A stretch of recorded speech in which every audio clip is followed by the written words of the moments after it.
Oh my God! Today's been one hell of a long day. I just got home. I haven't even gotten in the shower yet. It's dark already. I got an outside shower, so. How did I get involved in snowboarding? Is that what you're asking? What you want me to tell you, or are you going to tell me how I did it?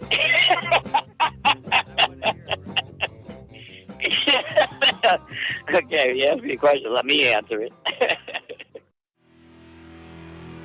This is Fucking Rad Snowboarding Podcast. I'm Shred Jesus, and this is episode 3. It's dumping right now, and I had one of the best days of my life at Baker 2 days ago. Waist deep, untracked. You're going to love this week's episode with snowboarding legend Chuck Barfoot. Well, the deal is Tom and I met back in Jersey in the late 60s, my hometown surf break. You know, we're both surfers. Tom was from Haddonfield. I was from Beach Haven, New Jersey. And we met in the summer and became friends. I was running my friend's surf shop. Anyway, we got to be good friends. And then in 1969, Tom came out to Santa Barbara, and he was going to City College. And then I was still in high school, and he's a year ahead of me. And the next summer, I ended up going to my community college because I didn't know where I was going. I thought I was going to be a physical education teacher and a wrestling coach. And the coach was a real asshole. I ended up living in a commune up in Santa Barbara. I quit school and went to Santa Barbara from Vietnam. It was fucking gnarly. And then, so anyway, Tom and myself and my friend Raisin and my friend Clint, we all lived in this commune up on Mountain Drive in 1970. And then we surfed together and skated together and did all kinds of stuff. And then in 1972, Tom and I were living in a little one-room adobe hut with an outside kitchen and an outhouse. It was awesome. Just totally living the hippie style. And we started some skateboards. And since I did carpentry, I was hand rallying. This was before kicktails, before sealed bearings, before all that stuff. We were doing the boards out of solid oak and solid ash. And then we ended up coming up with the wedge kicktails, which was like a wedge glued onto the board. And then later on, we came up with the presses. But anyway, I was working for Tom, and then he went down to L.A. That's where he really got his company going. And I was like, no fucking way was I going to L.A. But he always wanted to come back to Santa Barbara. And as soon as he came back, 1974, 75, somewhere in there, I went right back to work for him. Was doing all of his R&D. You know, I was designing all the skateboards for like Brad Bowman and all the top world riders, Andrecht and Greg Ayers and Lamar and all. That's what I did. I designed all. I was the guy in the workshop, and Tom would talk to me about different designs and stuff like that, and then I'd go and I'd create them, and that was our deal. But you know, we surfed and we, you know, made skates together. And in 1977, he wanted to get involved back into snowboarding, and he involved himself with Bob Weber with the yellow plastic Sims board, which was actually this yellow plastic was called a ski board that Bob Weber had made, with skateboard decks on it, but they were pieces of shit. You know, the noses would buckle. They came with black grip tape, which just packed snow instantly.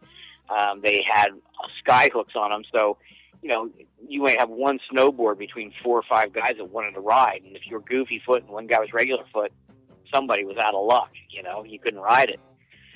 So my involvement getting started in snowboarding was definitely because of Tom. He came to me and he goes, grip tape sucks, get it the fuck off there, you know. So we used this clear grip tape with silicone spray, which worked way better, but it still wasn't the true answer. But that was my first dealings with any snowboards whatsoever. So then I got rid of the sky hooks, and I put the rubber strap down the center of the board, and that way goofy foot and regular foot could share the board. And then by doing that, putting that bolt and the bolts that held the rubber strap were on the nose and tail, Tom actually went and bought for his board and a couple of his friends' boards that were the noses were buckling, went and bought some used snow skis and bolted them on between the plastic and underneath the skateboard deck, which was a perfect spot for it, and the bolts just hooked it right up, and then that kept his nose from buckling. That was my first involvement with snowboarding, and I didn't snowboard. I really couldn't give a shit less. And then that next summer would have been the summer of 78. Tom came to me and said, hey, you know, I want you to build me this. He showed me this little drawing. It was about a 4-foot long I think it was like 11-inch wide. It looked like a little mini surfboard swallowtail with a rounded nose, like a bullet.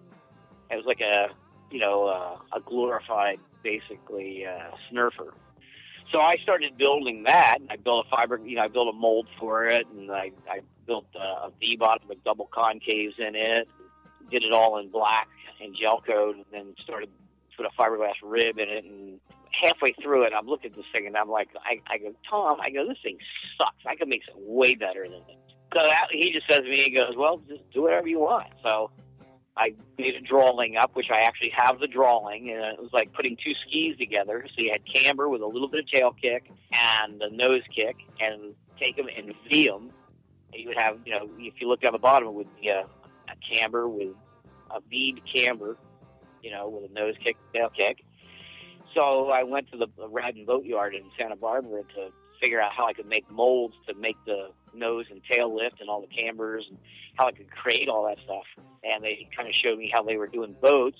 So I ended up making a wooden frame with foam, and then glassed it and put gel coat, or not gel coat, mold release on it, and then just build it up like a fin, just solid fiberglass, 10-ounce layers. I did like 15 layers of 10 ounce. Yeah, it was a beast, but the thing was, when I popped it off the mold, it had all the contours, so I had this big rectangle with a V-bottom with camber, so I ended up cutting out my shape, which had like a pointier nose, and then it had a whole lot of side tuck and swallowtails.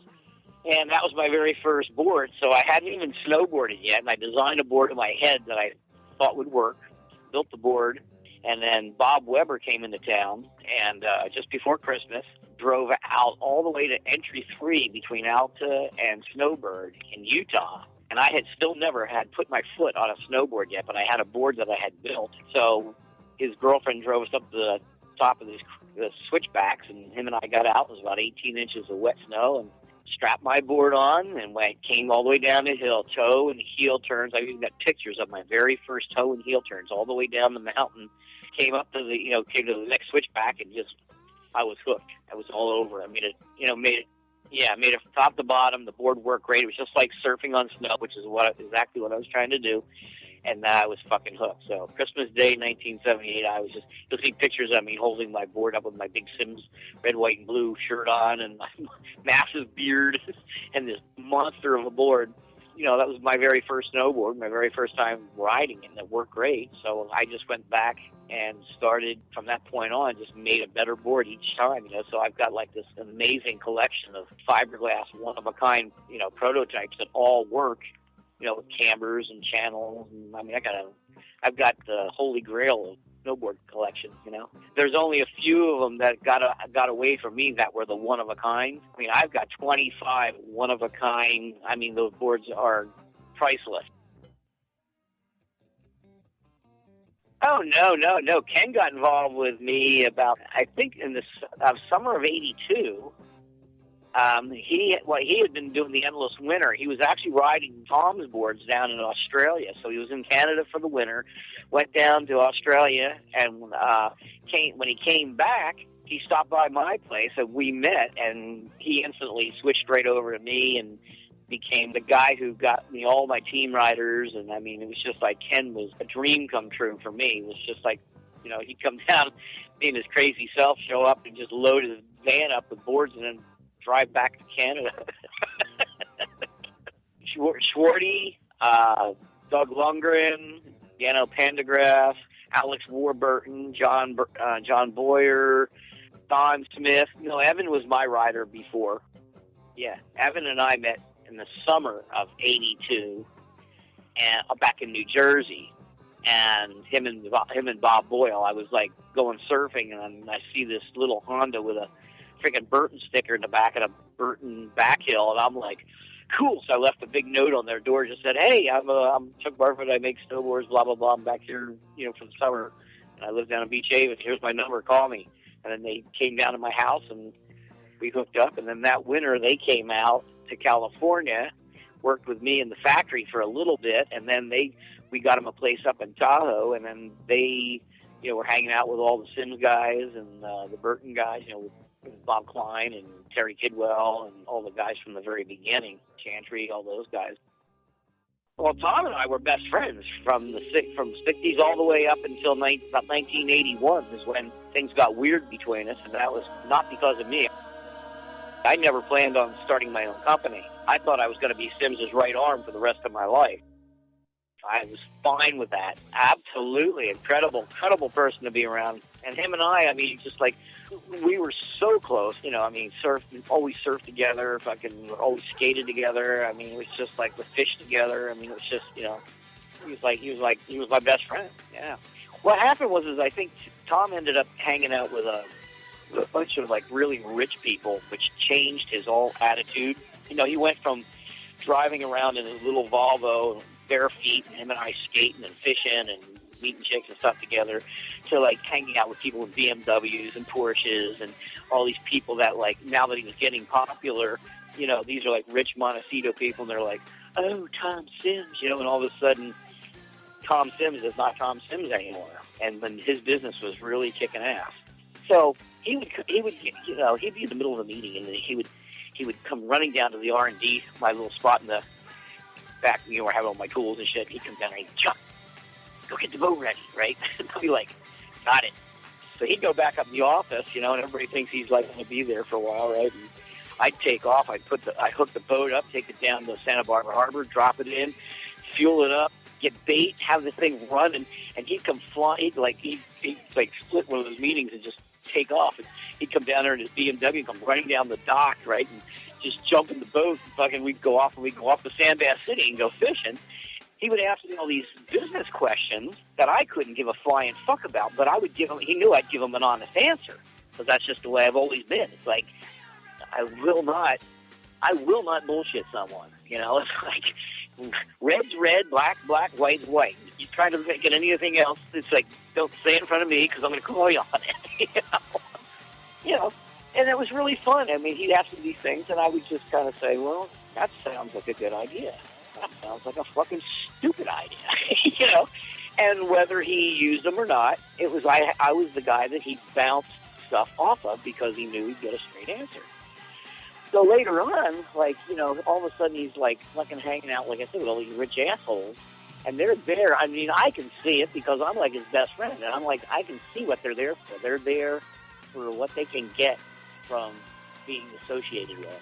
No other reason. They're not there to help his company. They're not there to be his real friend. They're there just to take. So, I mean, I could see this shit, and I was just like, it made me sick to my stomach, but I was like, whatever, you know, it's like, that's what you got to fucking deal with. That's your problem. Thank God I don't have to do that. So anyway, with this during the course of the summer, Tom goes to me, he goes, go get the boat ready, right? And I'm like, so I get the fucking boat, I take the boat down and get it all ready. I'm all ready to go fishing, right? And he comes down there, like, with this fucking rich asshole from Montecito and these two fucking hot chicks, and he goes, hey, thanks, we'll see you later.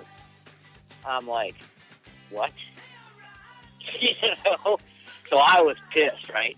So he fucking comes back in, and they've been drinking beers, and they're having a good old time, blah, blah, blah, blah, blah. Calls me up and says, hey, I need you to come down and pick up the boat and fucking clean it. I said, you know what? You go fucking clean your own fucking boat, dude.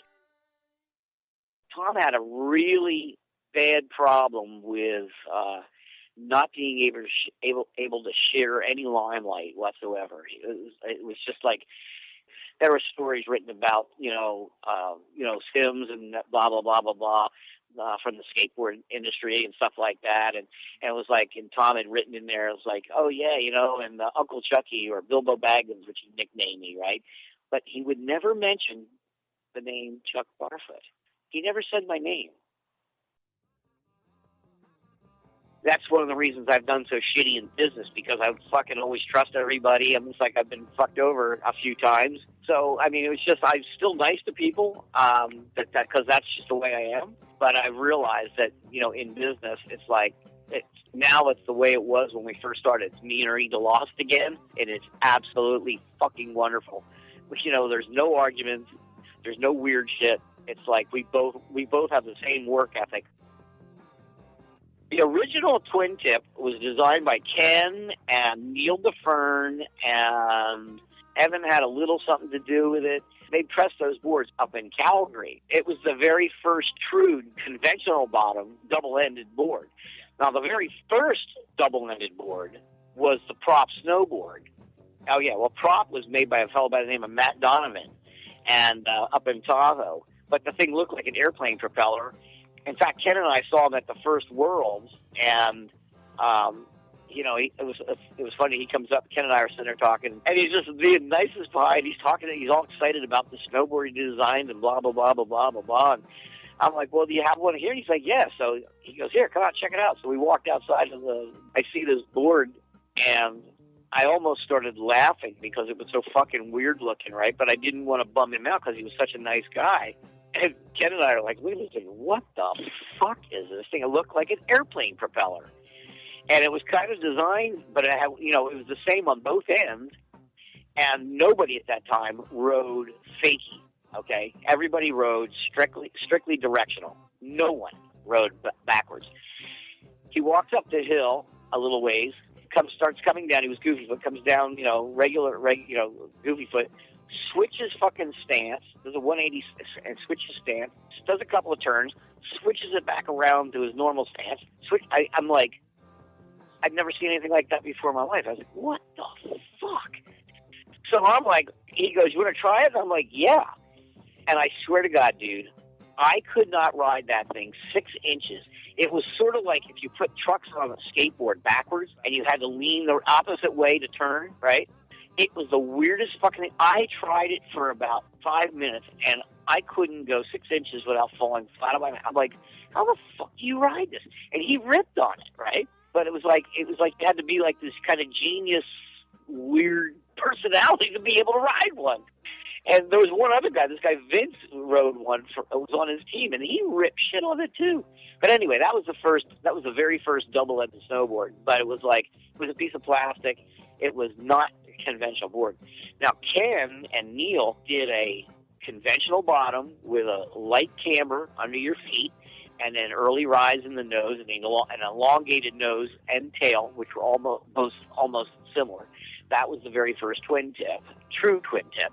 And then we, of course, went and moved on from that one. There were only a few of those made. I happen to have one, but it's in the Vail Museum. Ken doesn't even have one. He's so bummed. He says, fuck, I don't even have one. There may have been 10 made. Yeah. And I've got one of them. And in fact, I got the one I think that was on the cover of the very first Transworld Snowboard magazine with Dave Achenbach flying up in the air. Well, we were the ones that started the whole thing. There were no skaters involved in snowboarding whatsoever in the beginning. It was strictly surfing on snow. And if you look at the boards, you can tell the design. Now, once we were allowed to ride hardpack in 1983, then that was when building boards with a double end, which now brought in skaters. And when the skaters came in, there was a big difference in the way that the styles went. I mean, see, I still love watching guys ride surf style, you know, powder run and stuff like that. I mean, I enjoy watching the guys ride the park, but I'm no fucking way would I want to do that shit. That's not snowboarding. But that's what 95% of the world's doing now. I always mention Dimitri because in fact, it was really funny. Tom and I used to, after Tom and I separated or went our separate ways, we butted heads for a few years. I always tell it exactly the way it was. I remember most stuff like it was fucking yesterday, you know, and Tom would be telling a story about when something started, you know, when he started to take it off, and it would be a certain set of dates. And then 2 years later, that same type of an article would come out, and like all of a sudden it got earlier. And then the next article came out, it was earlier. I'm like, and it was so funny because there were certain things he wouldn't say in front of me because he knew I would just go, dude, you're lying.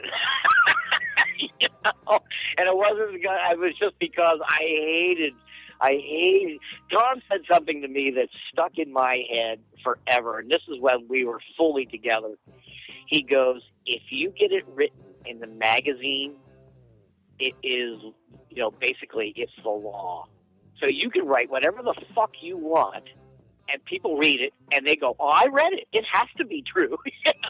I'm like, God damn it, you guys weren't even born then. You know, how the fuck do you know what the truth is? If it's written, it's the law. And I'm like, oh my God, you're right. I've been around the world a couple of times with this whole thing, tried to butt heads with the big boys. It doesn't work for me. I'm not a big business guy. I do it for the reasons that it puts a smile on my face, and I get to go ride with a couple of friends. That is exactly the reason I do it. And the deal is I don't need to be a millionaire. I mean, I live in a little fucking shitty-ass trailer, but it's one of the coolest places you'd ever see. I just want to make my living making boards. That's it. That's all I've ever done, Things were so slow 3 months ago that I was ready just to quit everything. I was like, I give up. Well, my favorite trips ever were going up with Ken back in the old days, and we're going off and just shredding powder. In fact, you ever see that powder shot of me where I got the yellow jacket on and I'm just laying out a big powder turn? Yeah, that's like my best shot of me ever. That was on one of my favorite trips with Ken. And then I'll tell you, some other stuff was really fun. Was just being up in Tahoe, like in 1982, 83, with Bob Boyle and Evan Feen. And, I mean, I've got film footage of that. Well, my friend was shooting a 16-millimeter Bolex, and we were riding rubber straps. We made our own snowboard park, and we're like, if I send you the footage, you'll see Evan and Bob are doing, like, hand plants and stuff off these little quarter pipes and shit that we made on the side of a mountain that we had to hike up to ride down.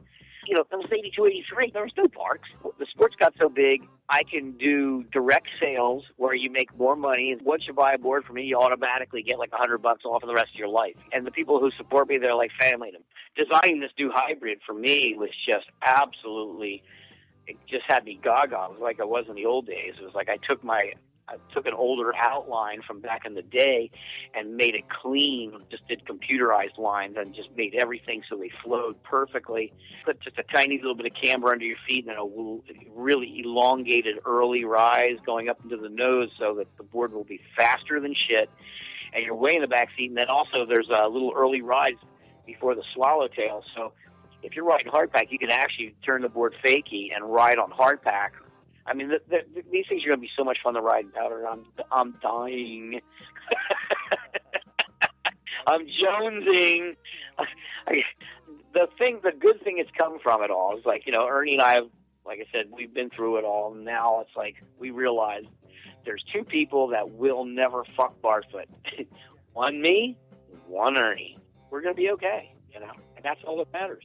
It's been it's funny because it's been a hard, long run. But the only reason, that I do what I do is because I absolutely love it. So it's like, it doesn't matter how hard it is. It's like, I mean, this is what I'm going to do no matter fucking what. I mean, until I'm not breathing anymore, and I mean, I'm getting up there now. I mean, I'm 64 years old, for Christ's sake, so it's like, yikes. All right, Captain. Well, I'm going to rock and roll. Perfect. We'll talk to you later. All right. Bye-bye.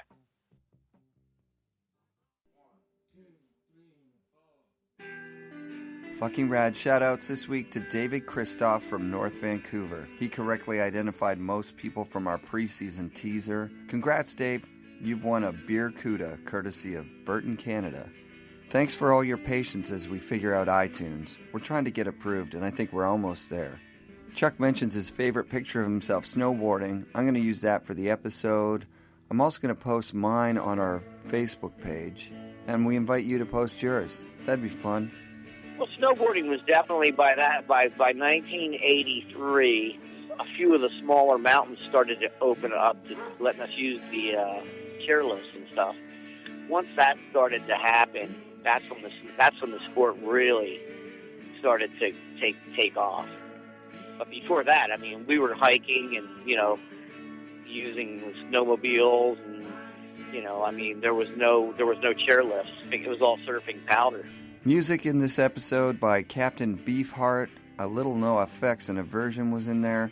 Jane's Addiction and Mikey LeBlanc and Russell Winfield are playing in the background of the credits.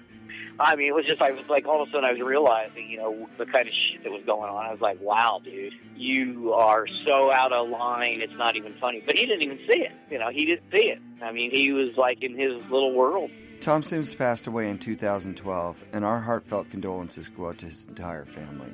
Chuck and Tom rekindled their friendship just a few years after their separation and remained friends until Tom's death. Rest in peace, Tom. We're so stoked that so many people are listening to this. Seriously, thanks, you guys. We hope your home resort's getting dumped on and you're having as much fun shredding this season as we are. Come back next week for another episode of Fucking Rad Snowboarding Podcast.